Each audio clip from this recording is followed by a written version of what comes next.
오늘은 르호봇 진정한 넓음의 삶, 르호봇 진정한 넓음의 삶이라는 제목으로 하나님 말씀 전하도록 하겠습니다.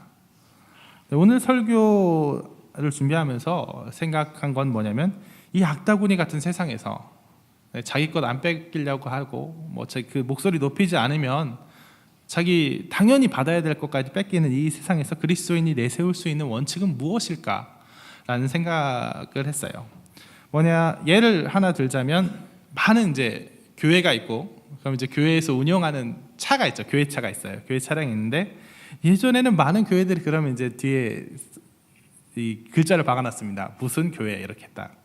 근데 점점 그 교회 차량 아직도 많은 교회가 있을 거고 많은 교회 차량이 있을 텐데 요새 길거리에 무슨 교회라고 써 붙인 차는 거의 없는 것 같아요. 왜요? 그거 붙이면 불편하거든요. 엄청 불편해요. 왜냐면 끼어들기도 마음대로 못하고 신호위반도 마음대로 못하고 물론 그런 건 안 하면 된다고 쳐도 그걸 박아놓으면 어때요? 사람들이 더 만만하게 보고 들어온단 말이에요. 딱 교회 차니까 이게 만만하게 보고 들어오고 막 양보 안 해주면 막 그거 갖고 욕하고 사고라도 나면 일단 굽히고 들어가야 되는 거예요. 큰 소리 내고 그러면 큰 소리 내려 그러면 목사님이세요? 그러면 그게 막 하면서 얘기도 잘 못하고 이거 불편하기 때문이에요. 이처럼 교회는 뭔가 세상 기준대로 하면 안 되고 뭔가 은인자중하고 참아야 되고 온유해야 되고 인내하고 베풀고 양보해야 된다는 그런 세상의 기대가 있고 또 우리 스스로도 약간 그런 생각들이 있어요. 기준들이 있습니다. 아주 가까운 친척 얘기예요. 아주 가까운 친척 얘기인데 어떤 분이 있는데 그 부모님이 안 믿으세요. 그분은 이제 권사님이신데 그 시부모님이 안 믿으세요. 그래서 믿는 사람일수록 이제 더 잘해야 된다. 특히나 이제 안 믿으신 분을 이렇게 잘 교회로 이끌려면 내가 더 잘해야지 하면서 그래서 정말 핍박하고 막 대하는 시부모님인데 정말 옛날 분들 또 이제 이거 편견입니다만 또 이제 그 유교 문화가 강한 그 지역에 사는 경남에 사시는 분이었어요. 그 시부모님들이기 때문에 정말 그쪽이 강하잖아요. 그 부모님들이기 때문에 막 핍박하고 막 대하는 그 부모님에게 그저 잘하고 희생하는 거예요. 좋은 소리 못 들으면서 명절 때마다 철마다 그 먼 거리 찾아가고 막 뭐 해서 보내고 그럼 뭐 이런 거 해왔는지 타박 받으면서도 그저 참는 거예요. 그런데 그 결과가 어떻게 됐겠습니까? 참 좋은 마음인데 그래서 좋은 결과로 이어졌으면 참 미담이었겠지만 제가 볼 때는 결국 그렇게 끝나지 않았어요. 결국 어떻게 됐냐? 마음에 큰 상처를 받고 마음에 분노가 있고 오히려 어떻게 해요? 관계가 나 더 이상은 못하겠다 하고 오히려 그러기 전보다 더 나쁜 관계로 돌아가 버렸어요. 제가 볼 때 이거는 단지 한 예고 좋은 결과를 맺는 경우도 엄청 많아요. 하지만 무조건 그리스도인의 방식은 온유입니다. 참는 겁니다. 양보입니다. 하는 게 그렇게 능사는 아닌 것 같아요. 왜냐하면 너무 힘드니까 사람이 참는 데는 한계가 있으니까 언제까지 참아야 할까요? 악다구니 같이 덤비는 세상을 향해서 나를 핍박하는 사람들을 향해서 그리스도인의 삶은 그 원칙은 그저 참는 거, 양보하는 것. 그래서 그리스도의 사랑으로 그 모든 걸 녹이는 거 이걸까요? 그리스도의 사랑으로 모든 걸 녹이는 거는 그리스도께서만 하실 수 있는 일이에요. 우리에겐 한계가 있어요. 그럼 어떻게 해야 될까? 그럼 같이 악다구니 하고 세상의 원칙대로 네가 날 한 대 때리면 나도 한 대 갚아주겠다. 최소한 정당 방위니까 하고 그렇게 같이 싸우는 게 그리스도인의 원칙인가? 그건 또 아닌 것 같죠. 그럼 어떻게 해야 될 것인가? 이 고민이 바로 오늘 설교를 준비하게 된 시작이었습니다. 오늘 본문 설명부터 들어가겠습니다. 오늘 본문에 보면 이삭이 먼저 부자가 돼요. 하나님께 축복을 받아서 아주 부자가 되니까 사람들이 시기합니다. 그래서 이삭이 쓰고 있던 아브라함한테 팠던 우물을 메워버려요. 이거는 뭐냐면 죽으라는 거죠. 팔레스타인은 물이 엄청 귀하기 때문에 우물을 메운다는 건 죽으라는 거예요. 그리고 뭐예요? 싸우자는 거예요. 근데 이거는 이 우물들은 소유권이 다툼이 있는 우물도 아니었어요. 그냥 금방 판 쉬운 우물도 아니었어요. 뭐예요? 아브라함 때 팠던 우물이라고 굳이 적어놓은 건 뭐예요? 대대로 내려온 우물. 그래서 이삭의 것임이 분명한 우물. 그러니까 그걸 건드리면 당장 조상이 물려준 땅 건드리면 싸움 나잖아요. 선상 같은 거 건드리면 당장 싸움 날 그 우물을 메워버렸다는 거예요. 이삭이 어디 진출하려고 했던 그 우물을 막 핍박해서 거기를 메워버린 게 아니라 지금 대대로 내려온 우물, 거기에 목숨 걸고 있는 그 우물을 메워버렸다는 거예요. 전쟁하자는 거죠. 그런데 안 떠나요. 안 싸워요. 이삭이 한번 참아요. 그러니까 아비멜렉이 직접 와서 뭐 얘기해요? 네가 우리보다 강성하니까 떠나라. 눈꽃이니까 떠나라. 그러니까 이삭이 싸우지 않고 물러나옵니다. 물러나와서 팠던 우물을 다시 파고 새로운 우물을 파요. 새로운 우물, 첫 번째 우물을 팠는데 성공했습니다. 그러자 블레셋 사람들이 와서 또 시비를 걸어요. 자기 것이라고 우겨요. 분명히 내가 팠는데. 그러니까 빼앗기고 에색이라고 써요. 에색, 다툼이란 뜻이지만 좀 더 원어의 뉘앙스를 살리자면 강탈당하다. 이삭도 되게 억울했나 봐요. 강탈당하다는 이름을 지어요. 두 번째 우물을 옮겨서 우물을 파니까 또 와요. 또 뺏깁니다. 이번에 신나라고 줘요. 이건 무슨 뜻이냐? 악의 적대감. 좀 더 노골적으로 한국적 버전을 하면 나쁜 놈들 이렇게 써요. 마지막으로 자리를 옮겨 세 번째 우물을 파니 이제는 다투는 사람이 없어요. 그래서 야곱이 하나님께 감사드리면서 르호봇, 넓다라고 이름을 지어요.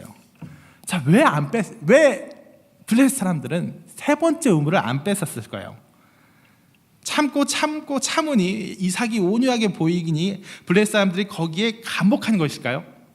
이삭은 정말 인격자구나, 훌륭한 사람이구나, 건드리지 말아야겠다 하고 물러나오고, 오늘 보면 뒤에 보면 아비멜렉이 이삭이 이렇게까지 온유한 사람인지 몰랐다, 훌륭하신 분인 줄 몰랐다 하고 친구랑 부하까지 끌고 와서 친하게 지냅시다, 내가 잘못했습니다 하고 이삭의 그 인내가 그들을 감화시킨 걸까요? 아니에요. 정말 아닙니다. 너무 순진한 생각이잖아요. 너무 그런 순진한 얘기들이잖아요. 여러분, 세상의 완악함을 모르세요? 아시잖아요. 그 악다문이 모르시지 않잖아요. 애초에 어떤 사람들이었어요? 이삭을 죽이려고 우물을 메운 사람들이었어요. 그냥 떠나라 하고 그냥 보통 핍박을 한 게 아니라 너희들 죽어라 하고 대놓고 물을 끊어버린 사람들이었어요. 죽이려고 들면 끝까지 죽이려고 드는 게 세상 이치예요. 왜냐면 어설프게 건드렸다가 보복당하면 어떻게 해요? 참으면 만만하게 보고 더 그런 게 세상 이치예요. 우물 하나 파줬는데 뺏었어. 또 파네, 또 뺏어. 세 번째 파네, 또 뺏어. 언제까지 뺏을 수 있나 보자. 하나 둘 늘어나면, 여러분, 우물의 숫자는 곧 재산의 숫자예요. 양떼의 크기는 어디에 제한돼요? 우물에 제한돼요.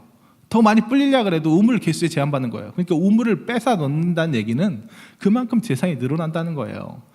이삭을 계속 핍박해서 우물을 30개 뺏으면 그만큼 엄청난 거부가 될 수 있는 거예요. 근데 왜 세 번째에서 멈췄어요? 왜 멈췄을까요? 여러분, 오른편 뺨을 친다고 성경 말씀대로 왼뺨을 둘러대면 신나서 그 뺨도 때리는 게 세상 이치인데 왜 그들은 멈췄을까요? 그들은 이삭의 인내에 감동 먹은 게 아니에요. 감화된 게 아닙니다. 압도된 거예요. 더 이상 건드리면 안 되겠다, 겁을 먹은 거예요. 이삭을 지키는 신적인 능력, 여호와 하나님의 놀라운 능력을 옆에서 목격했기 때문이에요. 여러분, 우물을 판다는 건요, 절대 쉬운 일이 아닙니다. 제가 예전에 월드비전에서 어떤 인터뷰를 본 적이 있는데, 지금 현대 전문 기술로, 그러니까 우물 파는 식수 제공업체가 아프리카에 막 사막 있고 중동 막 그런 이미지가 아니고 왠지 전국 우겨져 있고 땅만 조금 파면 물 솟아나올 것 같은 그런 아프리카의 전문 업체가 우물을 파는데도 계약을 어떻게 맺느냐? 3번까지는 굴착 시공을 하겠다, 이렇게 계약을 맺는데요. 왜냐면 한 번 파고 두 번 파서는 실패할 확률이 높으니까. 그러니까 3번까지 하기로 하고 계약을 맺는데요. 그 현대 기술로 요새 뭐 탐지기로 막 돌려보고 뭐 하고 막 중장비로 순식간에 파고, 그래도 70m가 아니라 최고 몇 킬로까지 파 들어갈 수 있는 현대에도 한두 번은 실패할 확률이 없단 말이에요. 아프리카에 파는데도. 그런데 어때요? 중동이에요. 진짜 물이 귀한 곳이에요. 그리고 지금처럼 탐지기가 아니라 그냥 경험 좀 많다고 몇 번 파본 그 할아버지가 와서 대충 여기쯤 물 나오지 않을까, 한번 파보자. 진짜예요? 그러면 한번 파보고 안 내면 어쩔 수 없고 이러던 시절이에요. 또 파는 것도 사람의 힘으로 파기 때문에 고작 해야 70m, 100m 그거밖에 못 파는데요.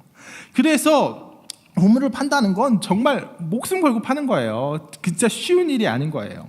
그러니까 우물 가지고 서로 전쟁하고 우물 메우면 죽으라 하는 의미고 그런 거죠. 우물이 어쩌다가 정말 운 좋게 하나 딱 생기면 그 중심으로 마을 생기고, 그러다가 그 우물이 물길 달라져서 말라버리면 우물 여기저기 파보다가 실패하고 결국 그 마을 해체돼서 뿔뿔이 흩어지고 이런 게 예사이던 시절이라고요. 그래서 이 이삭은 우물이 메워지고 그 내쫓김을 당하면 그들의 예상은 어때요? 몇 개 건드려 보다가 안 되면 안 되겠다, 여기 물을 얻을 수 없으니 너 저기 가서 빈대 붙어라, 저기 가서 빈대 붙어라, 뿔뿔이 흩어지리라 하는 것이 그들의 예상이었어요. 물을 얻으러 이삭의 무리들이 흩어지겠거니. 그런데 어떤 거예요? 그들이 죽이러 내놓은 이 이삭은 안 그런단 말이에요. 우물 다 메워버리고 내쫓으면 정말 다 갈라지고 막 그래갖고 약소 가문은 전락하리라 기대했는데 안 그러는 거예요. 우물을 파면 파는 족족 첫 번째 우물을 팠더니 터져 나왔습니다. 두 번째를 팠더니 터져 나왔습니다. 빼앗으면 빼앗는 족족, 내쫓김을 당하면 내쫓김을 당하는 족족, 새로운 우물이 터져 나오는 거예요.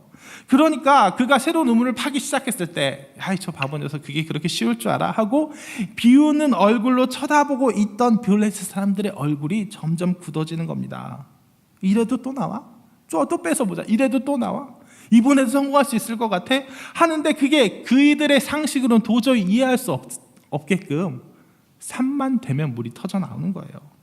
에색을 거쳐 신나를 거쳐 르호봇에 이르기까지 세 번째 확인에서도 시원한 물줄기가 펄펄 솟아오르는 순간, 야, 이삭에게 놀라운 능력이 함께하고 있다는 것을 확인한 순간 그들은 확신하고 겁에 질리게 된 겁니다.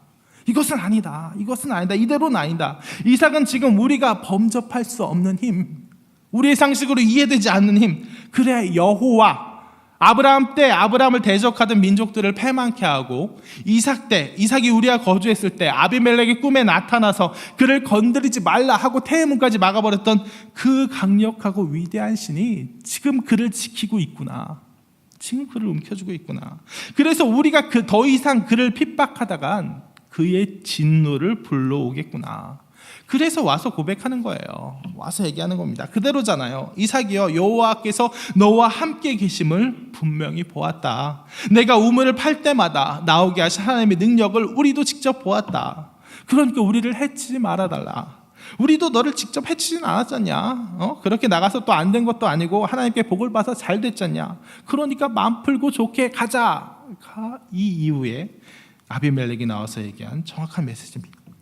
이미 전날 제단을 쌓았고 하나님께 감사드렸던 이삭은 이 일로 인해서 다시 한번 하나님께 감사드렸을 것이고, 다시 한번 그들이 언약을 맺고 떠난 그 다음 날 마침 그것을 인정하기라도 하듯이 다시 한번 또 네 번째 우물이 터져 나오는 거예요. 놀라운 역사 아닙니까? 이것이 그리스도인의 원칙, 르호봇, 넓음이에요. 이 본문은 절대로 이삭이 참으며 손해봤지만 하나님께서 더 많이 넉넉하게 주셔서 참고 손해봐도 남게 해주시고, 그래서 마냥 참을 수 있게 해주시고 마냥 양보할 수 있게 해주시고, 그러다 보니까 주변 사람들이 감화될 수 됐고, 이런 본문이 아닙니다. 넓음이라는 의미는 그게 아니에요. 우리가 예전부터 머릿속에 종종 머릿속에 담고 있는 생각은 그런 경우일 때가 많아요. 제 하나님 의지하면 하나님이 참을 수 있는 힘 주시고 평강 주시고 마음의 온유함을 주시고 넉넉함 주셔서 마냥 참고 마냥 양보하고 그러면 사람들이 감화되고, 아니거든요. 하나님께 뜻을, 물론 하나님의 능력을 구하지만 그래도 결국 참는 나에겐 한계가 있어요. 그리고 왜 한계가 있냐면, 지금 방금도 말하고 있지만 그 주체가 나기 때문이에요. 하나님 내게 힘 주세요. 그럼 내가 참겠습니다 하는 그런 구도기 때문이에요. 여러분, 그러면 결국 참지 못하면 터지고 더 나빠지고, 참으면 하나님의 능력을 받아 참은 내가 더 드러나는 거예요. 내 공로가 되는 거예요. 그러니까 하나님께 의지하고 하나님의 의지에서 넓어진다는 거, 그리스도인의 원칙, 넓은 인생, 이 인생은 하나님께 넉넉한 축복을 받아서 그 축복을 기반으로 내가 참는 것이 아니에요. 뭐예요? 하나님의 넓은 축복받아 넓게 사는 게 아니라, 넓으신 하나님, 위대하신 하나님, 나를 책임지신 하나님을 믿고 의지하고 하나님께 모든 걸 맡기는 게 넓은 거예요. 내가 받은 하나님 내게 축복 주세요. 상황 주세요. 내가 참을 수 있는 힘 주세요. 넓은 공간 주세요. 그럼 내가 이거 좀 나눠도 넉넉하게 남으니까 이걸로 참겠습니다. 결국 말이 축복이고 말이 하나님 의지하는 거지, 결국 내게 주신 그것 갖고 내가 붙들고 상황 붙들고 살겠습니다가 아니라, 내가 지금 내쫓김을 당했어요, 우물이 메워졌어요, 죽겠어요 하는데도 하나님만 믿고 하나님께서 책임지시겠지 하고 믿고 하나님 의지하고 순종하며 나갈 때 하나님께서 역사하시는 거예요. 하나님께서 인도하시는 거예요. 하나님께서 지키시는 그 길이 그를 세상이 범접하지 못하게 만드는 거예요. 그러니까 이것은 한 예예요.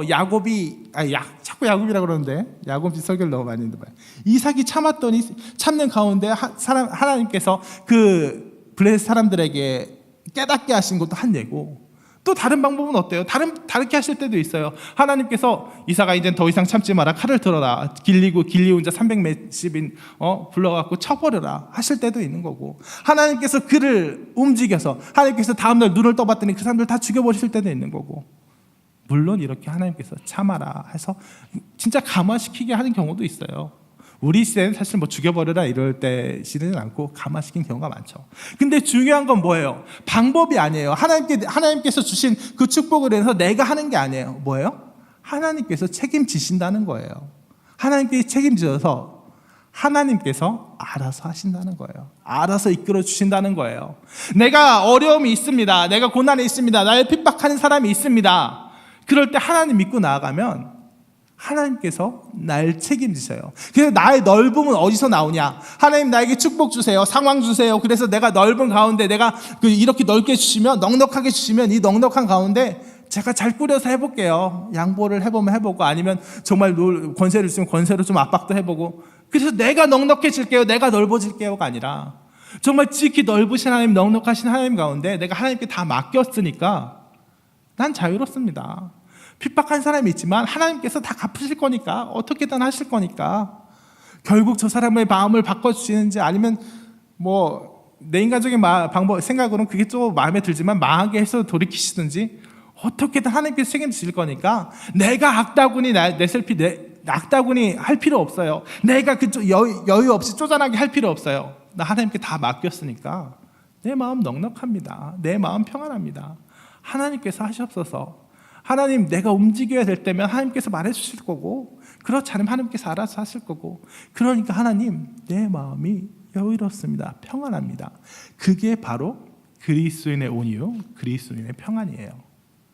하나님께서 주신 축복으로 내가 넉넉해져서 그 상황 의지해서 참는 평안이 아니라, 하나님 계시니 내가 왜 소리를 높여야 돼? 그런 평안이 우리에게 임할 것입니다. 말씀을 정리하도록 하겠습니다. 우리는 그리스도인의 그 악다구니 같은 세상에 대한 우리의 원칙과 기준에 대해서 내가 참는 거라고 생각할 때가 있어요. 온유하게 양보하고. 그런데 그때 종종 우리가 생각하는 건 하나님께 많은 축복받아서 넉넉하게 돼서 100 받으면 한 20 정도는 내가 양보할 수 있겠지, 그래도 80이 남잖아, 이런 거예요. 그건 결국 내가 참는 거예요. 내가 드러납니다. 진정한 평안이 아니에요. 진정 바람직한 구도가 아니에요. 정말 바람직한 구도는 뭐예요? 하나님께서 알아서 하시겠지 하고 하나님께 맡기는 거예요. 이걸 일단 줘보세요, 내가 참을 테니, 일단 줘보세요, 내가 양보할 테니가 아니라, 하나님 이런 상황이 있습니다, 하나님께서 인도하세요. 하나님께 모든 걸 믿고 맡겼으니 나는 평안해집니다. 나는 악다구니 낼 필요가 없습니다 하는 진정한 평안, 진정한 온유, 어쩌면 진정한 양보가 그에서 나옵니다. 하나님께 힘받아, 축복받아 내가 하려 하지 않고 하나님께 온전히 맡길 수 있는 홍대세교의 성도가 되시길 진심으로 축원합니다.